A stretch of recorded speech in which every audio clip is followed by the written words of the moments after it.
Alhamdulillah ujian kali ini berjalan begitu lancar. Juga termasuk siswanya, pengawas selesai tentang dan soal-soal yang berlangsung ini juga selesai dengan tepat waktu.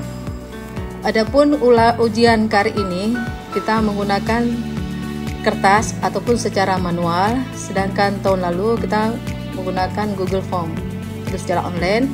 Kenapa kali ini kita melaksanakan secara manual?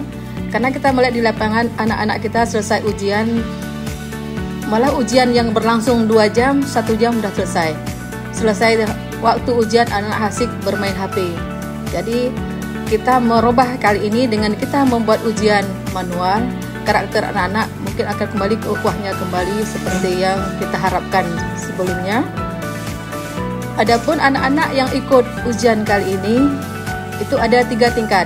Kelas 7 jumlah siswanya 210 siswa, kelas 8 199 siswa, dan kelas 3 juga 199. Jadi total keseluruhan siswa yang mengikuti ujian kali ini 608 siswa. Jumlah mata pelajaran semua itu ada 14, yang kita ujiankan hanya 13 mapel, yaitu IPA, Quran Hadis, Bahasa Arab, Fikih, Bahasa Indonesia, Akidah Akhlak, IPS, PKN, Matematika, Bahasa Inggris, dan SKI.